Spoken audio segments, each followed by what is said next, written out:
No, he's dangerous.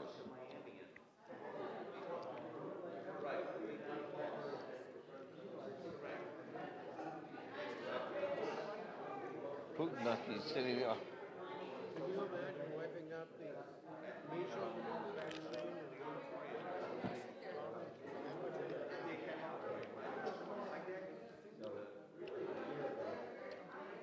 Well, my grandson's going to be busy.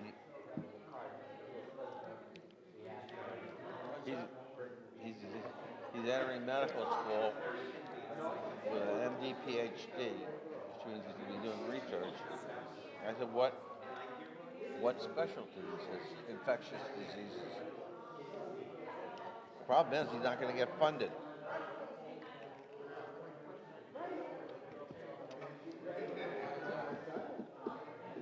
Trump's going to take all the funding away from all these agencies.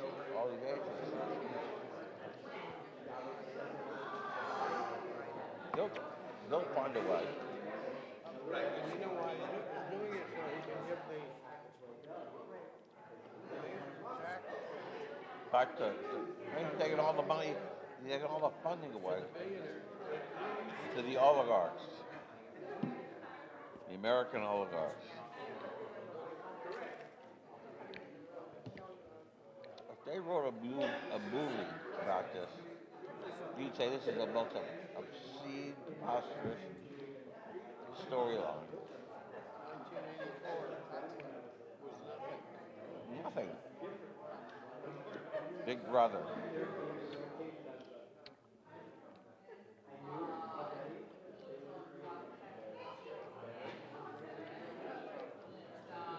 What he's doing is eroding freedom of speech.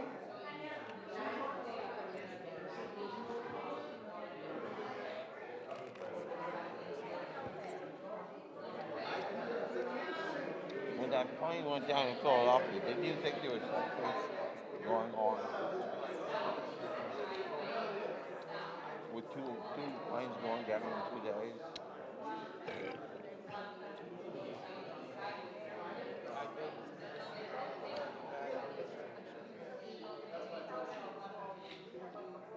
there's a lot of money. Then there's that little prick, that little prick trillionaire. Who? That little prick trillionaire by his side. No, he's not a little. Musk? That's amazing. Oh, good Shabbos to you. Thank you. They're doing.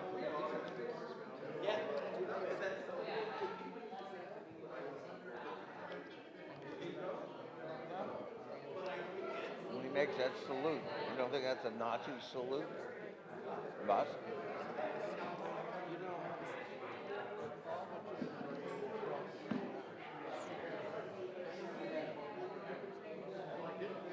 There's nothing to vote for. That's the problem. He knows he can do whatever he wants. There are no guardrails.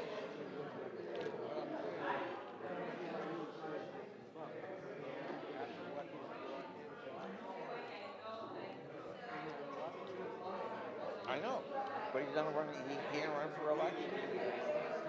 Well, I take that back. He can't. Under the Constitution, you can't run for election. Yeah. It'll be hard for him to amend it.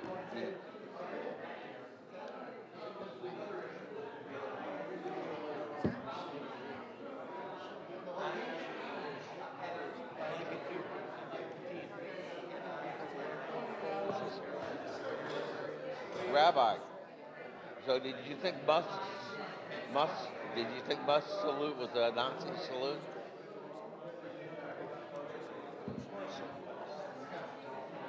The whole, and these people that he's nominated, dangerous.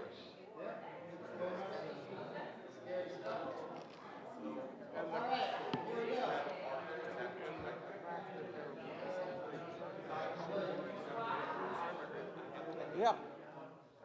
You know what's missing in this whole paradigm? Patriotism. It's time. There is no patriotism. People in the world need sacrifice. Liz Cheney was. Okay.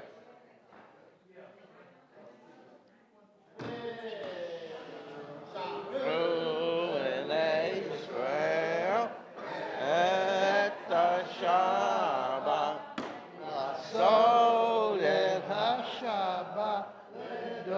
came back from the ill.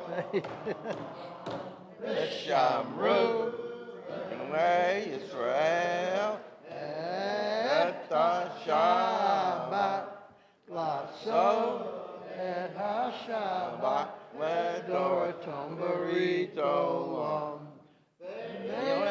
B'nai Israel Oti Le'olam Oti Le'olam V'shamru B'nai Israel et ha-Shabbat Laso et ha-Shabbat Ledoratom Barito Sheshamim, Asa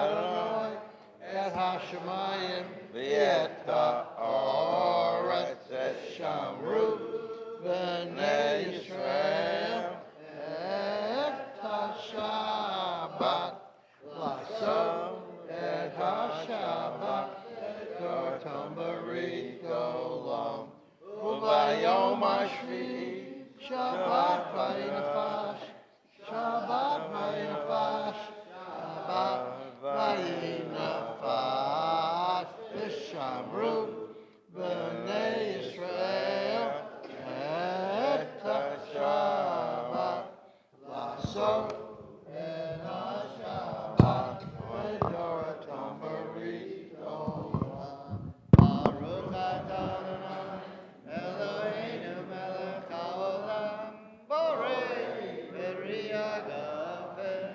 Amen. Chaim. Okay, and the blessing See, Bill, you can take it with you. for Torah study. Baruch atah Adonai, Eloheinu melech haolam, asher kishanu b'mitzvotav v'tzivanu la'asok v'divrei Torah. Amen. Okay, so, we sing Vishamru every week. We don't know what it means, but we sing it because it just feels like something worth singing. But there is a word that we say, the part that goes, Ot hi leolam. Oat. What is the word oat? Anyone know? Sign. Good. So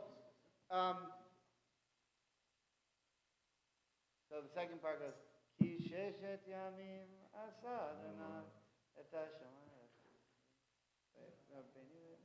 Okay, first part actually. Beni uvein b'nei Yisrael. So between me and the Beni uvein b'nei Yisrael, between me and the people of Israel, ot hi leolam. It shall be a sign forever. What's the sign? Well, Vishamru b'nei Israel and the people of Israel observed at HaShabbat. The sign is the Sabbath. Now, when you pray during the week, there's no sign. If the sign is the Sabbath, you have no sign. So when you pray during the week, what replaces the sign? If Shabbat is the sign, but you need a sign to pray, and you're praying the rest of the week, but it's not Shabbat. You need something to replace the sign. That thing that replaces the sign is what we call tefillin. Tefillin. Tefillin becomes the sign. So the reason that we don't wear tefillin on Shabbat and holidays is because Shabbat and holidays are a sign in and of themselves. So it's forbidden to wear tefillin tefillin on Shabbat or the holidays because what they represent is the sign, and you would be saying that Shabbat isn't enough of a sign if you wore tefillin, and you can't do that because Shabbat is enough of a sign. Shabbat is the sign. Okay, now, why do I care about signs? Because this week's Torah portion comes up with the idea of a sign. Now, there's a connection in the Torah between going out of Egypt. What, that noise is so annoying. Thanks, Carol. Close those doors, maybe. See if they can make some more noise out there. Do you hear that?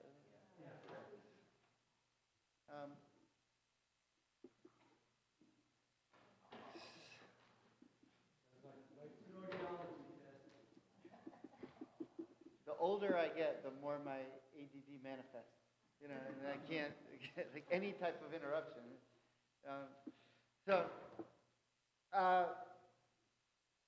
The first time we learn about Shabbat in Genesis, the reason we observe Shabbat is because God rested on the seventh day during creation. However, later in the Torah, we learn about Shabbat, and the reason for Shabbat is because God took us out of Egypt. And so the rabbis ask,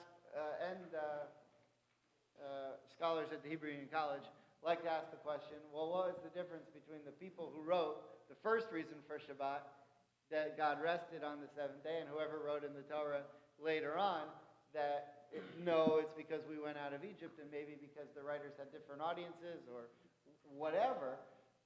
But there's a connection between Shabbat and going out of Egypt. Because of that connection, you need a sign. And so the sign of going out of Egypt is Shabbat. So in other words, every week when you have Shabbat, you're supposed to remember that we went out of Egypt. That's why we sing V'shamru. Oti le'olam. It should be a sign for you forever. Okay. Now, that information about what is a sign comes in this week's Torah portion. I want to show you what I consider to be one of the most miraculous verses in the Torah. Okay? So, I don't know if I've ever showed this to you. I show it to my 7th graders. And I feel like they lack appreciation for the beauty, even after it doesn't. So I want to begin on a random verse, chapter 11 of Exodus, chapter 11, verse 9. And you're really in for something very special here. If you've never seen this before, I think you're going to be blown away by this. Chapter 11, verse 9.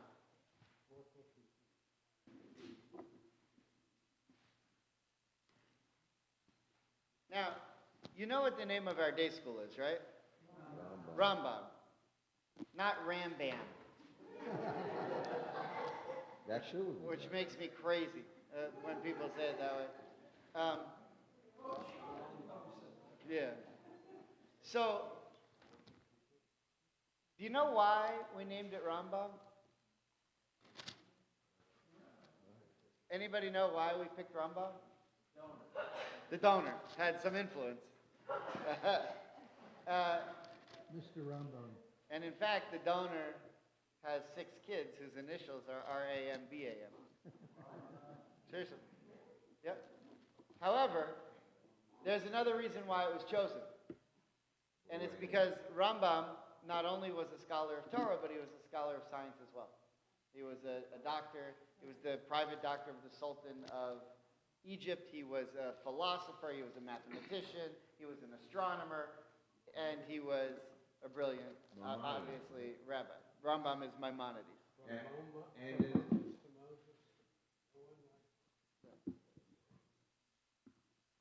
Bobby, you look like you wanted to say something.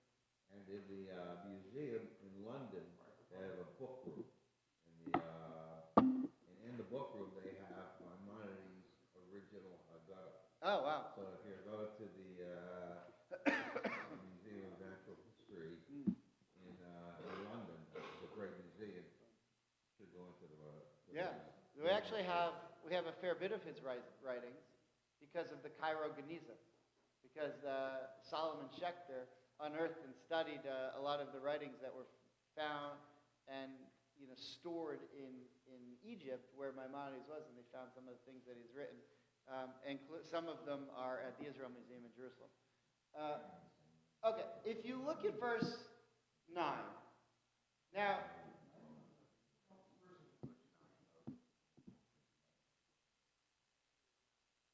okay. All set? Yeah. Okay, just let me know when you're ready. We're ready. Okay. Next to Maimonides, Agata is the original Beatles handwritten song Oh, in the first album. okay. I don't know which is more important. No, they're both pretty cool. All right, if you look at verse 9 says, God said to Moses, Pharaoh will not heed you in order to increase my wonders in the land of Egypt. Now, there are two words for signs or wonders. I'm not exactly sure what the difference is, but I want to point out to you these two words. One of them we've already pointed out is called oat. And the other one is mofat. Okay, these are two Hebrew words, oat and mofat. Now, we looked at oat in the Vishamru, but here we're going to look at the word mofat. If you look at verse 9, it says, in Hebrew, now even if you can't read the Hebrew, just try to follow along. Vayomer Hashem el Moshe, God says to Moses, Lo yishma lechem paro.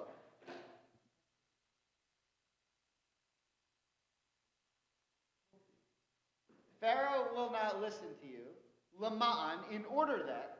Now the last four words in Hebrew are robot moftai be'eretz Mitzrayim, that my marvels will be increased in the land of Egypt. And some people believe that this verse is a prediction that there's going to be a rabbi named Maimonides. Now, Maimonides was born in 1135 CE, so he lived about 2,500 years after Moses. Now, why would you think that this verse had anything to do with Maimonides? Well, who was Maimonides? His name was Rabbi Moses ben Maimon. So his first name was Moses. And later on in life, he lived in Egypt. So we have, I say this to my 7th graders, we have a guy named Moses who lived in Egypt. So does that prove to you that this is a reference to Maimonides who's going to live 3,500 years later? And they say, that's the dumbest thing I ever heard. He was named after, okay, so he lived in Egypt, big deal. Okay. I like the skepticism because it builds up. So, if you take the first letter of those four words, Rabot Moftai Be'eretz Mitzrayim, it spells Rambam. Now, okay, so you say, oh yeah, that's probably everywhere.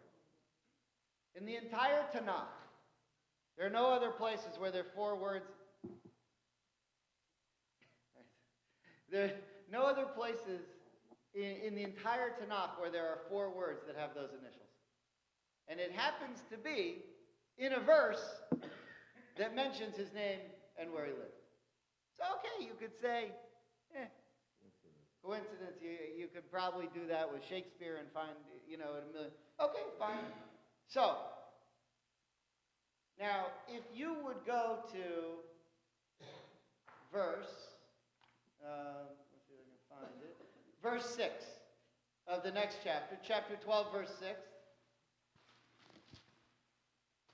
You know when Passover starts? On the 15th of Nisan?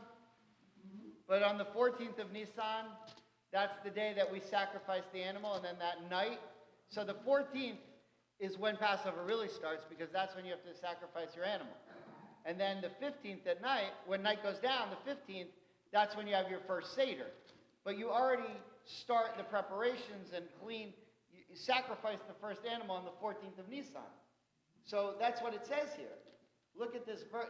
On the 6th, it shall be unto you for safekeeping until the 14th day of this month, which is Nisan. You know who was born on the 14th of Nisan? Close. Close, but no cigar. Really? Okay.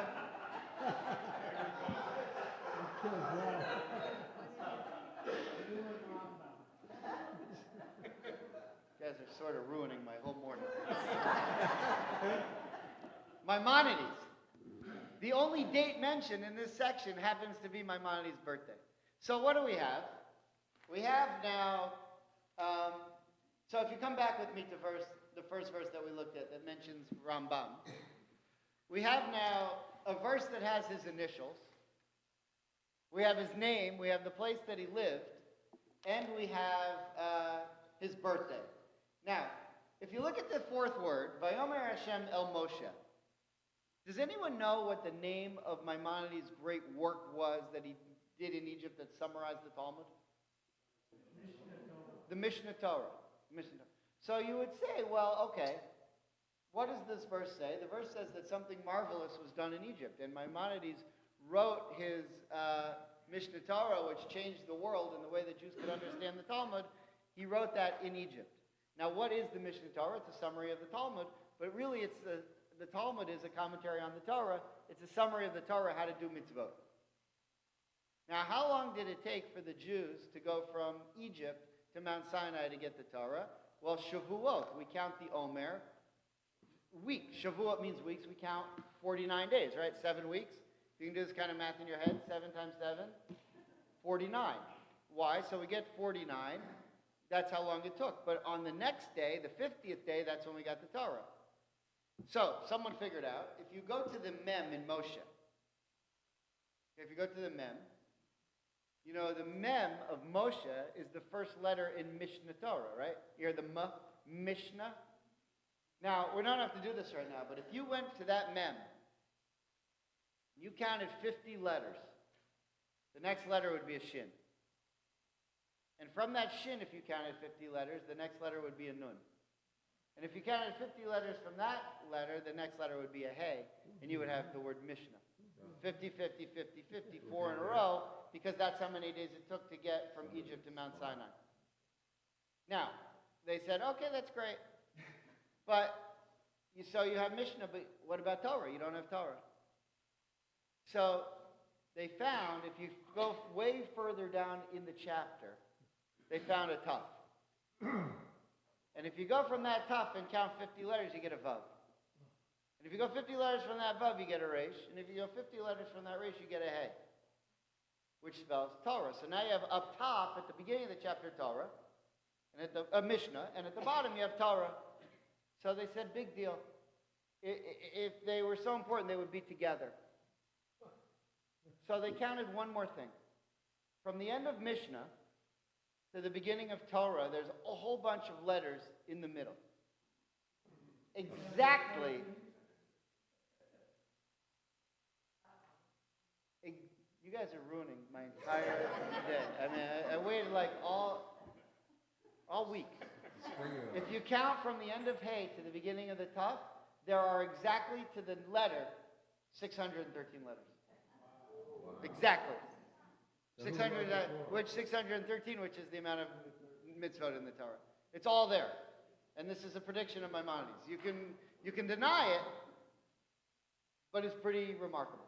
It's pretty remarkable. All right. Now, like the Da Vinci Code, right? yeah, it's incredible stuff. Okay. Let's. You live in Savant, you gotta learn how to do it. I can't talk over you. It's too much. Can't do it.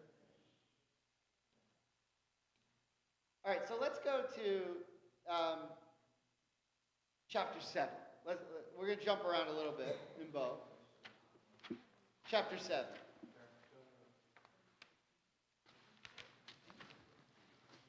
We're going back. Yeah, chapter 7, verse 1. We have a lot to get to.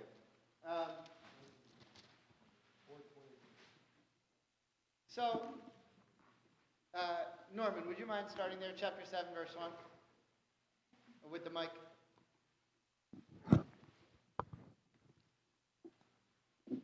The Eternal replied to Moses, "See, I place you in the role of guide to Pharaoh, with your brother Aaron as your prophet.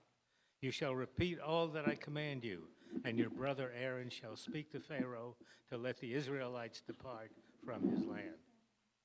Huh? Am I in the right place? Yeah, sorry. All right. "But I will harden Pharaoh's heart, that I may multiply my signs and marvels in the land of Egypt." Okay, and that's really what I wanted to just look at for this section. So we saw what God did in chapter 11. In chapter 11, where we're talking about Maimonides there, that was just like for fun. Forget about that for now.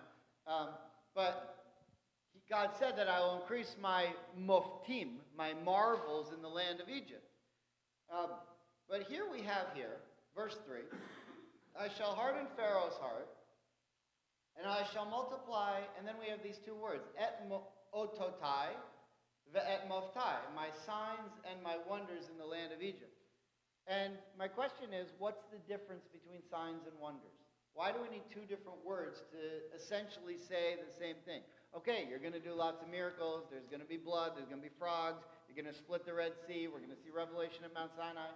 But what's the difference between a sign and a wonder? So one thing you could do is you could go through the entire Torah and look at every time there's an ot and every time there's a mofet and try to compare the two. And okay, fine. But I wanted to show you one of the most famous explanations of this on the sheet now. A rabbi, 19th century rabbi named the Malbim, and he gives an explanation. He did the research for us, and he says it's clear to me there's a difference between ot and mofet. Okay, in other words, we translate that in our translation usually. I don't know if this is what Plaut says. My translation says signs and wonders. Is that what you have? Okay, and the question is, well, what's the difference? When God does a sign, what's a sign? What's he going to do? And what's a wonder? So he says an oath, which we translate as sign, refers to something that behaves outside its normal course of nature in order that it should be a sign of something else. Which means that it only does what it does, but it does it in a way that it doesn't usually do it. So I'll give you an example, the locusts. So the locusts swarmed on people. Locusts, that's what they do. But usually only a few come at a time. But if zillions of them come at a time, like it did during the plague, that's unusual. That's a sign. But they didn't do anything different than what locusts would normally do. They would attack your plants, they would attack your cattle, whatever. But the fact that they came in such a more numerous way, that in and of itself was the miracle. Whereas, streams don't turn to blood. So that would not be an oath. See there? Now, then the Malbim says a mofet is something foreign that appears in a wondrous fashion. So the water turning to blood, that would never happen. I mean, I guess it's conceivable that lots of fish could just die, and that happened in Africa or something. We talked about that last week. And that's what really caused the plagues, and all the 10 plagues happened in Africa 100 years ago or something, which is even more far-fetched than the Torah story that we pointed out. Sometimes the scientific explanations of how the Torah could be true end up being more far-fetched than the Torah version that God just did it. You get to the point. All right. Okay, so do you see now the difference between an oath and a mofet? Okay, one is that, yeah, it happened, but the main thing is, what did Moses, what was his point to Pharaoh to make sure that Pharaoh would know that this wasn't just a natural phenomenon, that it was God doing it?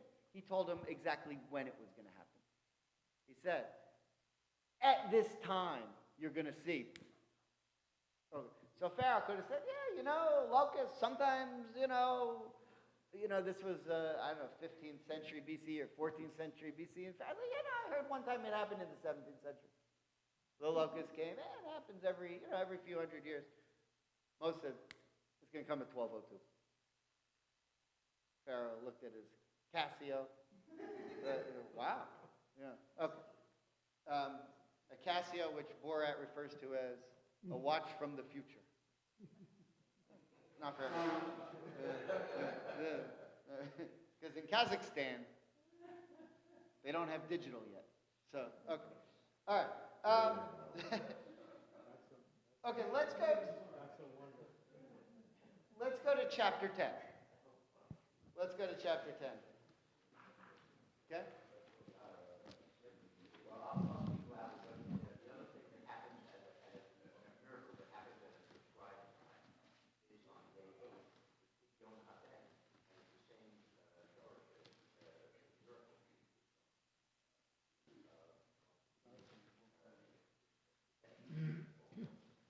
No, yeah, that's right. It's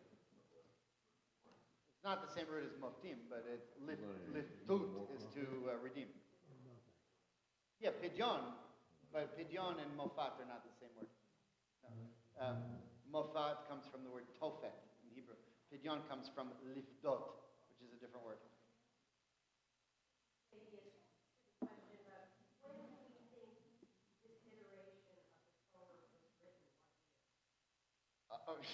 Oh, it depends where you go to rabbinic school.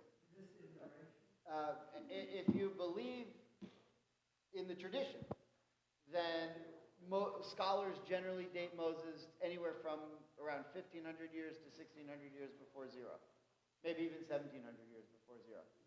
If you believe in, that people wrote the Torah, and what's called the documentary hypothesis and the JEPD and all that stuff, it could be as late as 1,000 to 800 or 900 BCE.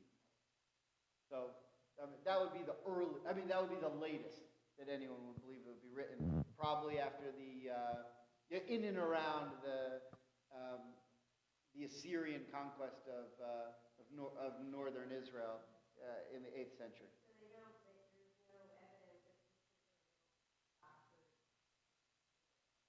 No, there are some people who think that. Yeah, no, there are, and that's called documentary hypothesis, where they think that, but no later than the 8th century BCE for Genesis.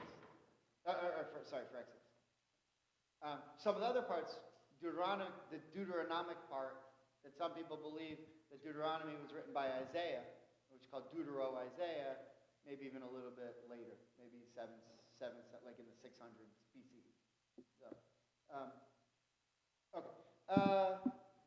okay, here we go. Edith, we're beginning chapter 10, verse 1.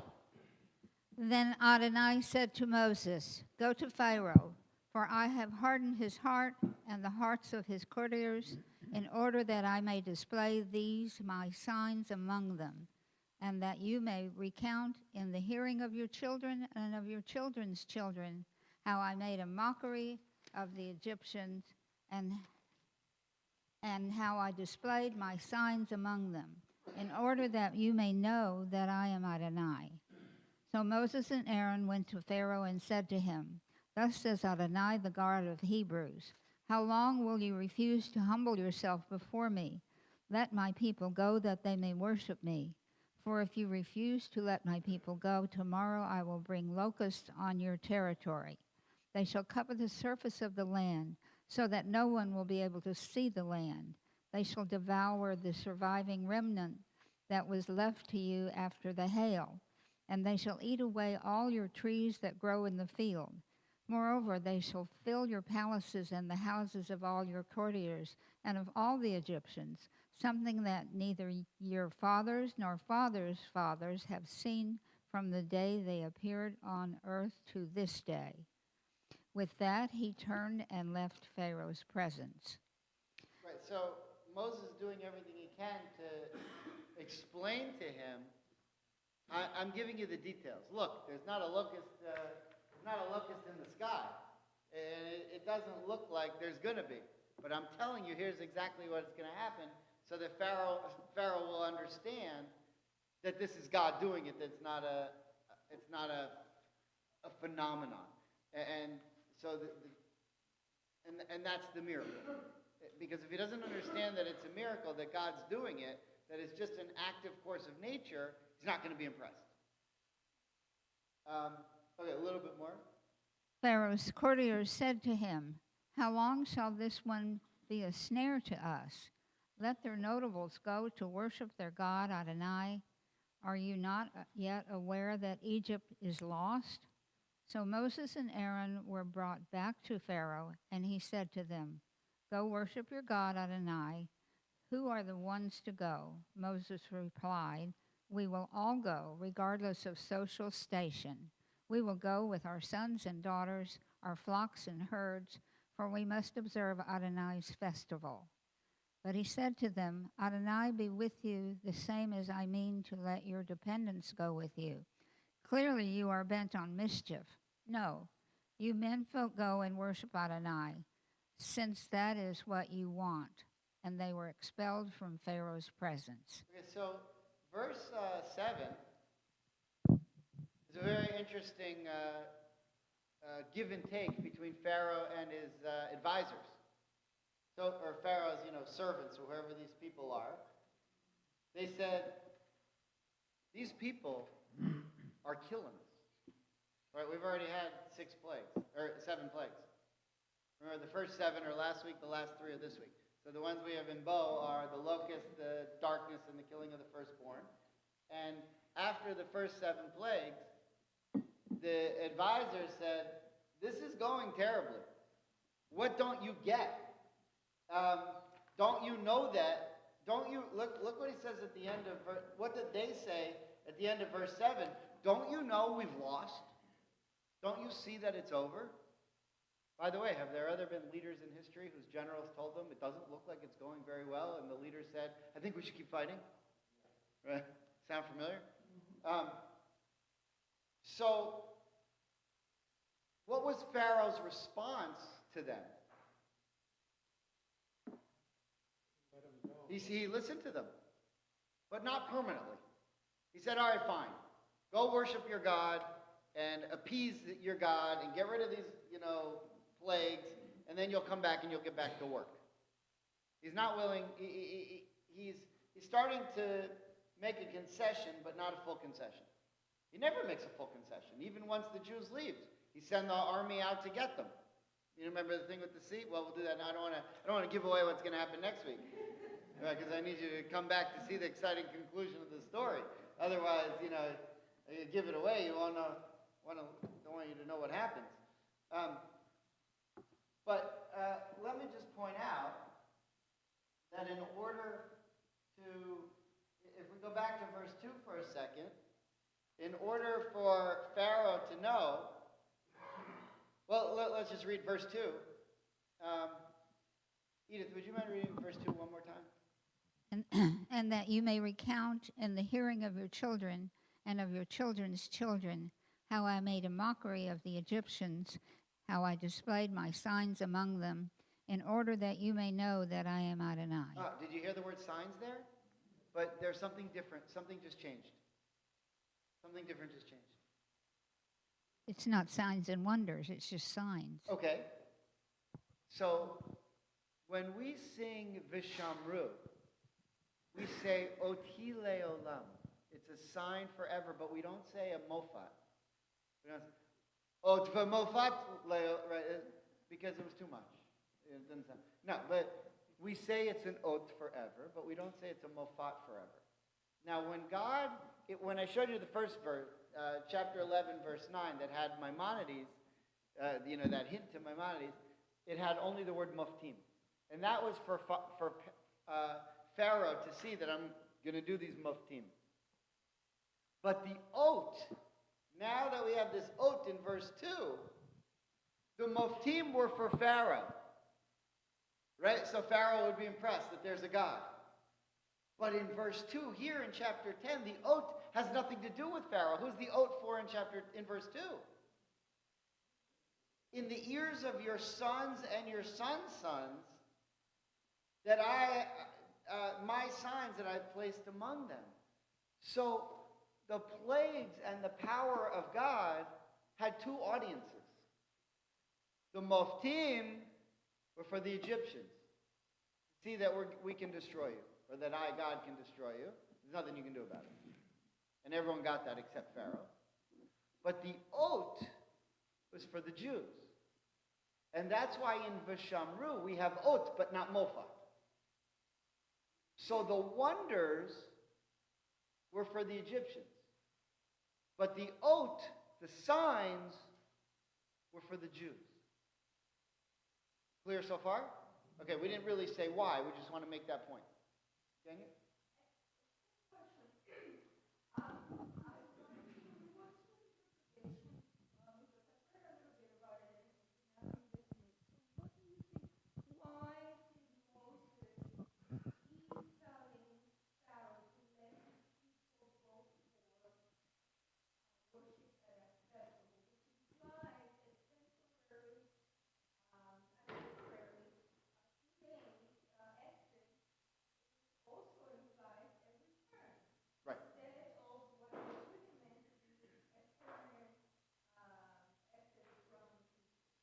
So,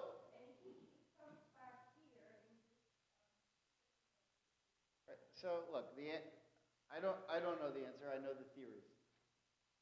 I know what the rabbis say. So you need, if Pharaoh would have just let the Jews go on the first plague, then we wouldn't have learned all the lessons that we need to learn. Which is that all of, the main issue right now, and the whole point of Exodus, or the whole point of this give and take between Pharaoh and God in this war that they're fighting, is a theological war to make the point that of monotheism versus polytheism. And Pharaoh is the par excellence polytheist. And God is trying to prove to the world here that each one of the plagues is meant to take out a different thing that you think is God.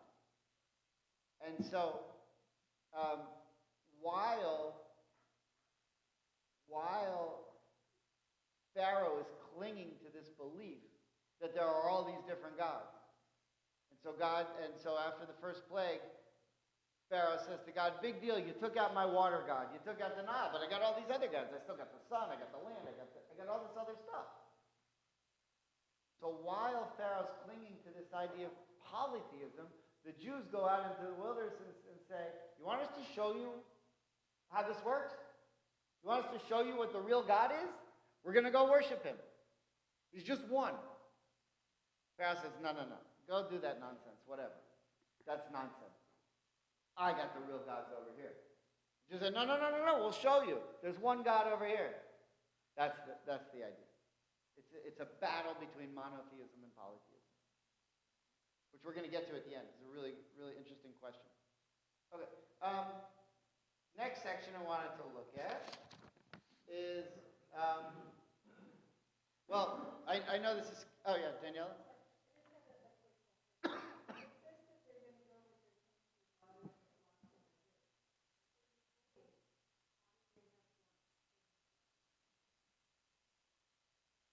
That's a good question. I have no idea. What verse is that? Oh, I know why. Okay, hold on. Let's take a look.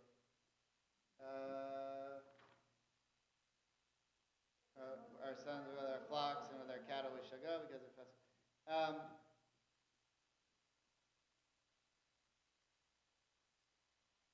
Yeah, I'm just seeing what Rashi says. All the more suffice in the flock. Yeah, there's no Rashi to help. Here.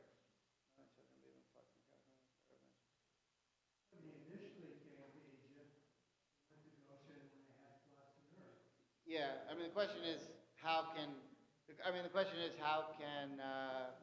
slaves own property? And the answer is that they were permitted to have the property for two reasons. One, the Jews ate meat, which the Egyptians didn't. And two, they needed the animals for sacrifices. And so they had to have these animals. Moses had to get the animals and be allowed to be able to take them, because the whole point of where they were going was to offer the animals as sacrifice. So they had to have them. Why would, where in the Egyptian legal code did it say slaves can't have anything but they can't have sacrifices once in a while? I have no idea. It's a really interesting question. I'll see if I can find any more information on that. But it had to be, because the whole point of the Israelites going out in the wilderness was so they could offer the sacrifices, which were the animals, which are later explained which animals to offer, which end up becoming the lamb. They also needed them to get the blood to paint the doorposts. So if they didn't have animals to sacrifice to get the blood to paint the doorposts, they wouldn't have survived the 10th plague. So, but why the Egyptians let them have them, that I don't have a good answer for that. I'll see if I can find something. Very interesting question. Okay, so if you just skip back with me to chapter 8. I know it's a lot of jumping around. We'll just have one or two more verses I want to show you. And then maybe we'll try to get to a point. Chapter 8, verse 9. Verse 19. Chapter 8, verse 19. Which says, actually, let's go back to 18. So Paul just mentioned, you know where the Jews lived in Egypt, a city called Goshen. Not Goshen, Indiana. Goshen. And already they had lived there since the time of Jacob, because Jacob predicted that they were going to be here, so he sent Judah ahead in Genesis to go and set up a Jewish infrastructure, a JCC, a mikveh, everything you're going to need in Goshen. And when the Jews became slaves, they lived in Goshen. And here it's mentioned in verse 18. Look what it says. And on that day, I shall distinguish the land of Goshen upon which my people stands, and that there shall be no mixture of wild beasts there, so that you will know I am God in the midst of the land. Verse 19. I shall bring about redemption. There you have your word, pidyon. Very good. But here it's pedut. Between my people and your people, tomorrow this sign will come about. Now, when God makes a separation here in verse 19 between Rashi mentions this, when I make a separation between my people and your people, what he's really saying is I can make the world affect you and your people differently, which means I can do miracles. What's an amazing thing is, especially if you're a Jewish farmer, you pray for rain. So you pray that it's going to rain and your crops are going to grow. So this is your farm.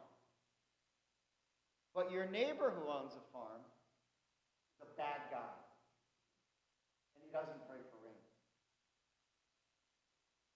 So do you think it rains at your house, but not at his house? Now, how's that work? That's not how rain generally works.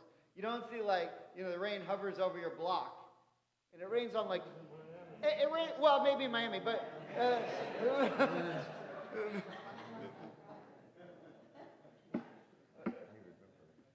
the other day I was talking to someone. I was at home. No, I was here. And it was beautiful. Or no, I'm sorry, it was the other way around. I was here, and it was pouring rain. He says, I'm at Deering playing golf. It's a beautiful day. What? But You had to pray for rain. Yeah. But if your houses are right next to each other, it's a weird thing.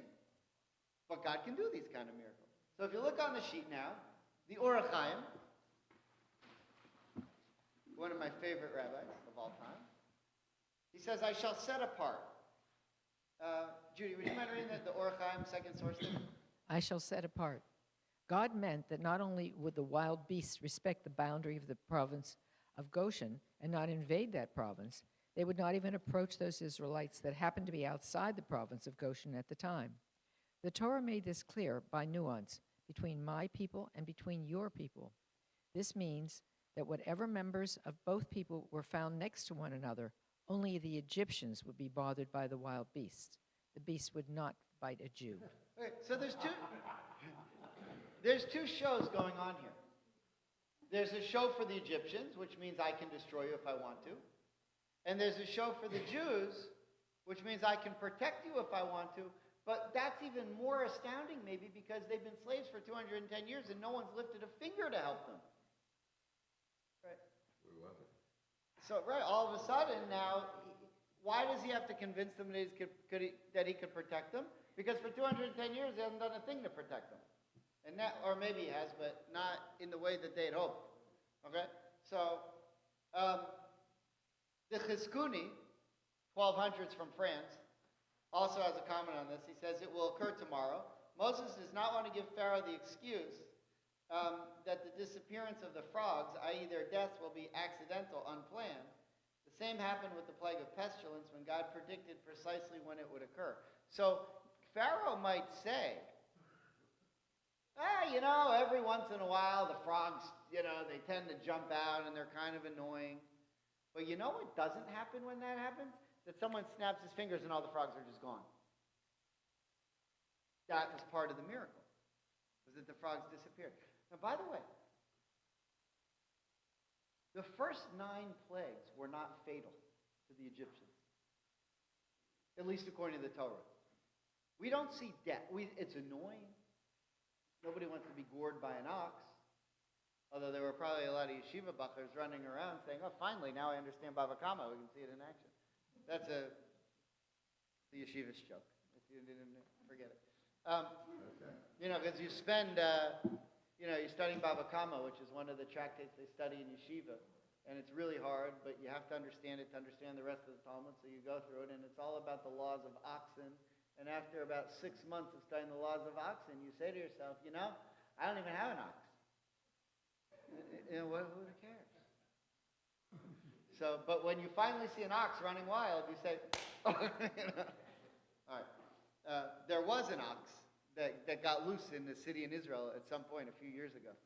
And all the memes said, like, all the yeshiva bachers were running around saying, oh, finally, now I can put these laws to use.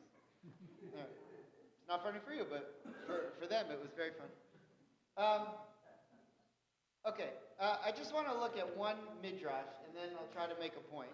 But if you look at the Exodus Rabbah, what I'm trying to demonstrate so far this morning is that the Torah mentions signs and wonders many, many times. And God, to a certain extent, is auditioning for the world. He's auditioning for the rest of the world to show that there's only one God who controls everything. No one's ever done this before. God has never come into the world and did miracles to convince the world through signs and wonders that monotheism exists and polytheism doesn't. This has never happened before. God's auditioning for the other nations. Why Egypt? Because they're the superpower of the world. So if you can do it to them, you can do it to anyone. But he's also auditioning to the Jews to show them, I'm going to try to sell you something when you leave Egypt. It's called the Torah. I need you to accept it. But why would you accept it unless I put on a pretty good show? And that show that God decides to put on now in Egypt manifests in the form of signs and wonders. And if you don't understand what the Torah means by signs and wonders, you don't understand the show. Right? So that's what we're trying to demonstrate so far. But the signs and wonders didn't last long. They didn't resonate with the people. It was fine when he split the Red Sea. It's fine that Moses went up to the mountain, but they didn't hang in there.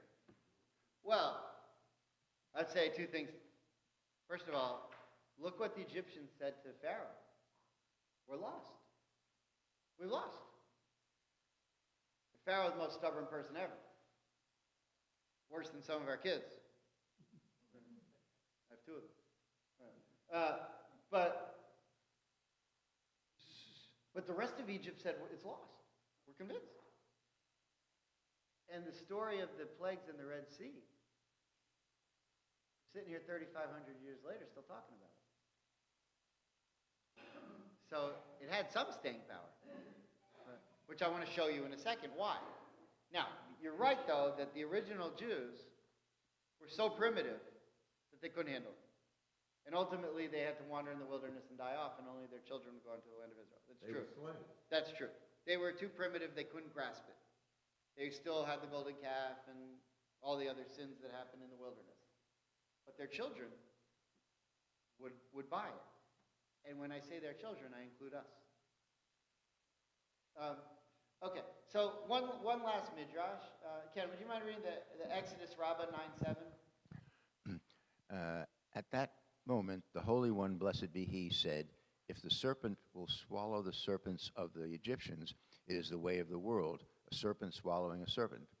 Rather, let it return to its original state and swallow the serpents. What is, and Aaron's staff swallowed their staffs? Rabbi Elazar said, it was a miracle within a miracle. It teaches that the staff returned to its original form of a staff and swallowed them. When Pharaoh saw this, he was astonished and said, what if he were to say to the staff, swallow Pharaoh and his throne? Would it then swallow him? Rabbi Yossi bar Rabbi Hanina said, a great miracle was performed to the staff, as even though it swallowed all the staffs that they had cast, which were numerous enough to fill 10 omer, it did not thicken. Anyone who saw it would say, this is Aaron's staff. From here on, Aaron's staff was a positive sign with which to perform miracles and wonders throughout the generations. Okay, so just a little more information on the signs and so forth. The last verse that I want to show you today in this Torah portion is Exodus 13:9. Sorry, the last time I'll ask you to skip around, but you have to see this to believe it. Exodus 13:9. By the way, just by the way, I've already proved to you through the Maimonides thing that the Torah is divine. So you got a lot. That's gonna be tough for some to grapple with. Exodus 13, verse 9. Anyone have it? 4:7. Okay.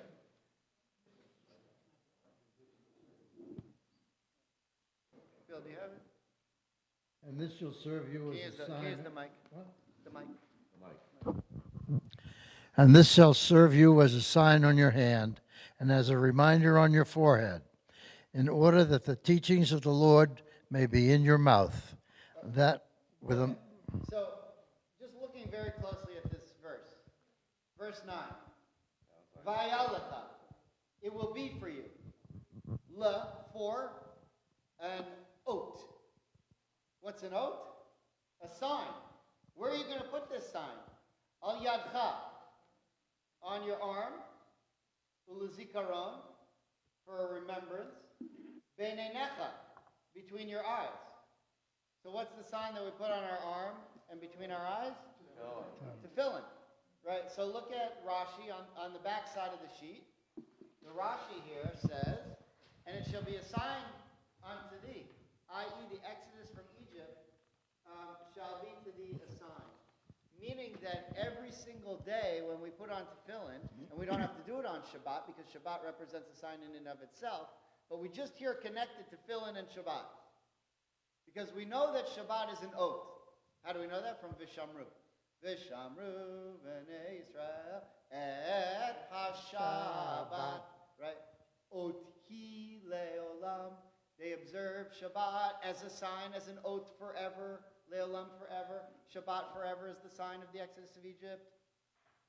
Okay, so Shabbat is a sign of the Exodus from Egypt. Fine.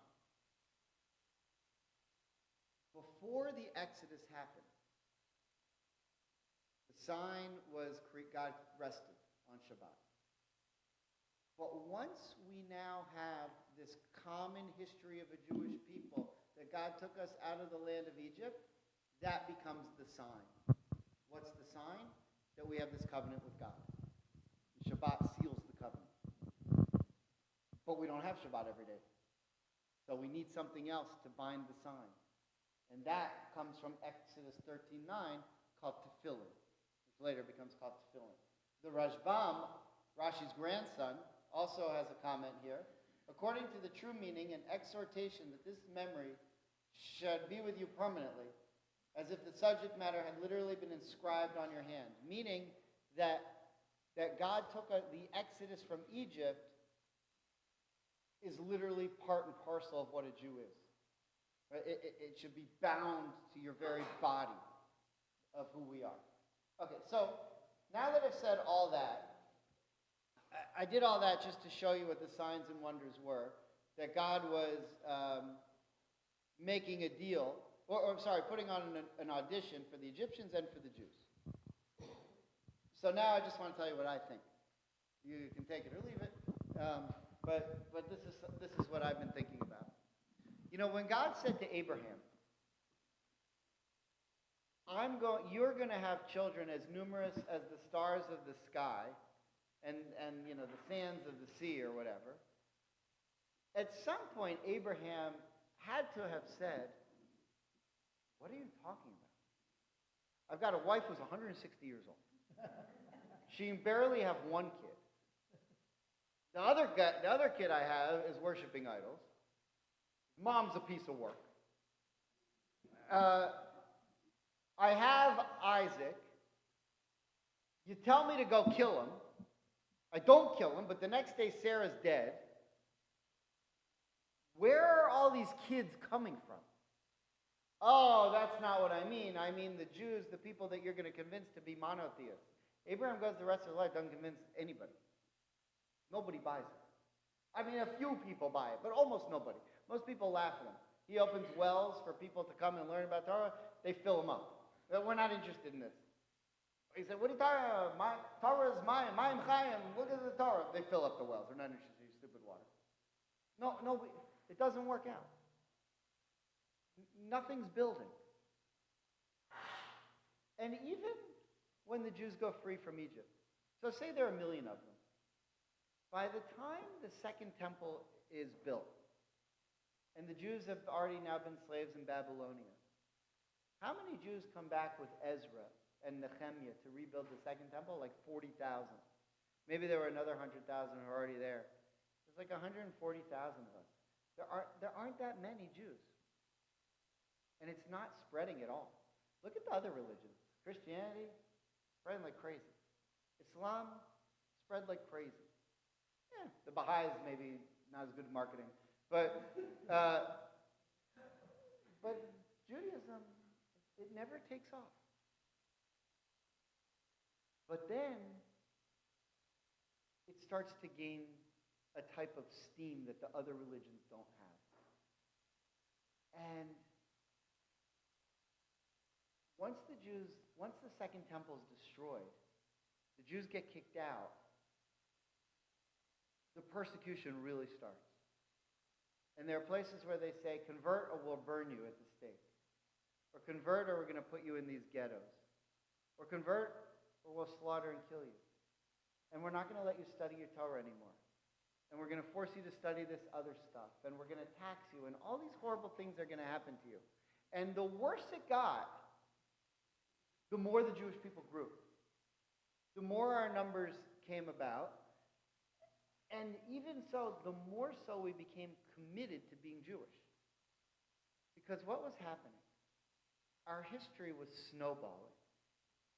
And the more we became connected to our past, the more we realized we couldn't give it up.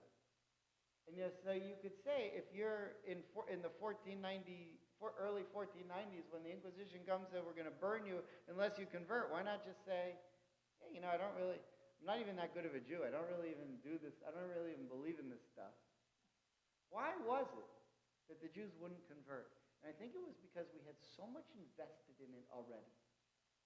As the history continued to snowball and snowball, and the further away we get from it, the longer we've been doing it, the more valuable it becomes, right? Like, we've come this far, how could we give up now, sort of thing. Does that make sense? So, I've been reading, now, if you want to learn about how to boast, I've been reading Bibi Netanyahu's autobiography. He's great at it. But there's a lot of good nuggets in this book. And someone asked him, what does he like to read? So look what he says here. This is something I really enjoyed. He said, the question was, what type of books do you like to read? He said, there are 3. Or what topics do you like to read? He said, there are 3. This is Bibi talking. I said, history, and more history. And look what he says why. To this day, devouring works of history gives me both pleasurable escape and a necessary map and compass to chart the course of Israel amongst the nations. How can you know where to go if you don't know how you got here? What's the oath? The oath, the sign that God made us wear forever after we left Egypt, is the sign of how we got here. That's what a sign is for the Jews. When you put on tefillin in the morning, if you do, you put it on your head and your arm, because when the Jews were at Mount Sinai, they said, Na'aseh v'nishma. We'll listen to it and we'll do it. Right? That's why the hand and the... It reminds us, every time you put on tefillin, reminds you of accepting the Torah of Mount Sinai. It's the oath. It's the sign.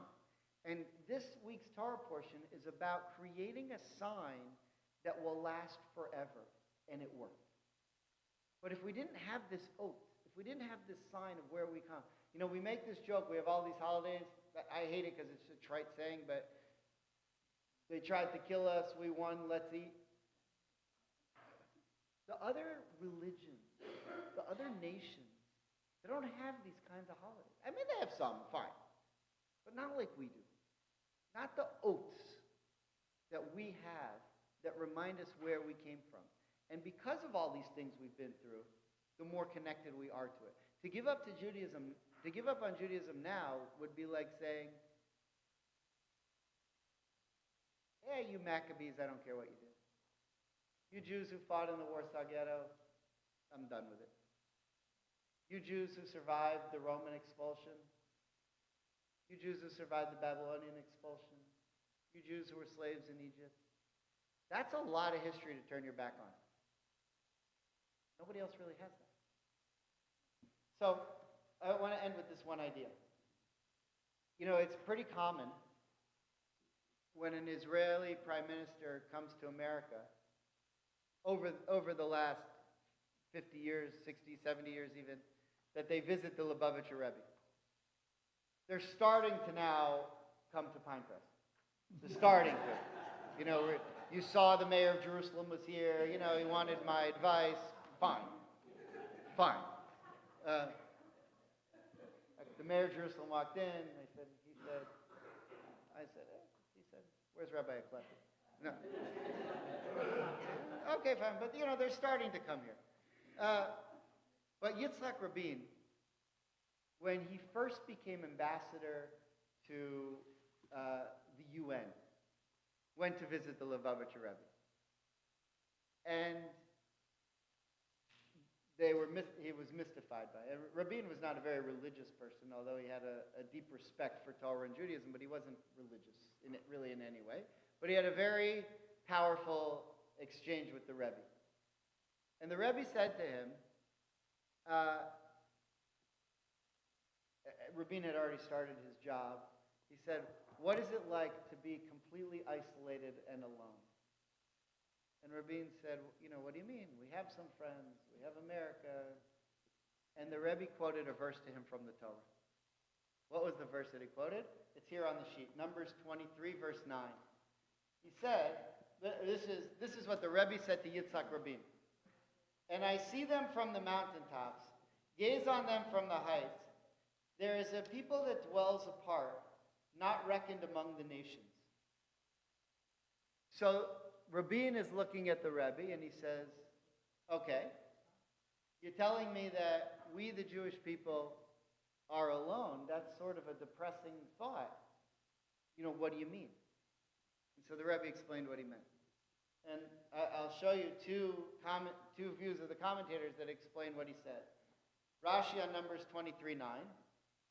Lo, the people shall dwell alone. This is what their ancestors have given them as a prerogative, to dwell in the world alone, which means we're the only ones that have the oath. We're the only ones that have Shabbat and bind a sign on our hand to remember exactly where we came from. And you, Yitzhak Rabin, have no idea where you're going, leading this people amongst all these other nations, if you don't know where you've come from. And one of the things that you're going to see, what's the benefit of the oath? The oath is that you're now surrounded in a room by people who want to destroy you. Remember, this is in the 70s, early 70s, before any peace treaties, before Camp David, before Jordan, before Oslo, not that worked out, but before anything. All the nations around Israel want to destroy you, every single one. And you're sitting in a room with them in New York. But what does it mean to have the oath? Look what Sforno says. Said this in the 16th century in Italy. The oath means that it will be impossible for them to destroy you. So what does it mean to dwell alone? It means that in the Torah portion of Bo, God created this system called an oath and a mofat. The mofat was a sign to the rest of the nations that I'm never going to let you destroy my people. But the oath is a sign to you that no matter what, the Jewish people are eternal, and I'll always be there with you. That's what was sold to the Jews in Egypt. But because it was sold, our people have been buying it ever since, and that's why we're here right now. Okay, Shabbat Shalom. So the oath keepers don't have to worry about the oath keepers.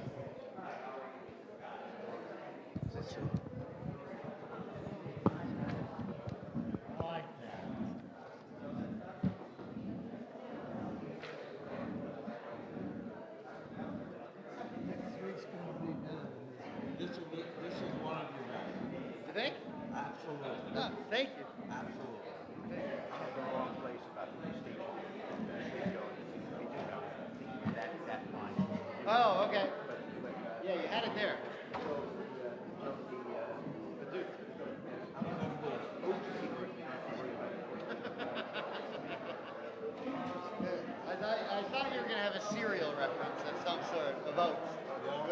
I was waiting for it. No, All right. It wasn't very nice. Huh? It wasn't very nice. No.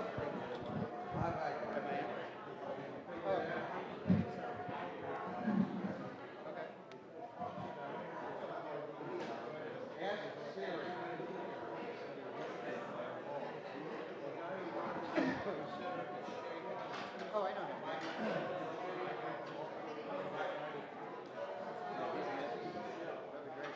Okay.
See you Tuesday.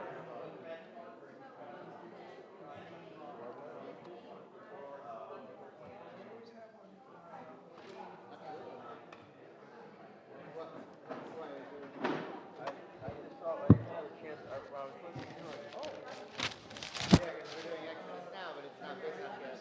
But yeah, you're supposed to review it all before passing. Okay. So yeah, couldn't hurt. Couldn't hurt. All right. Shabbat shalom.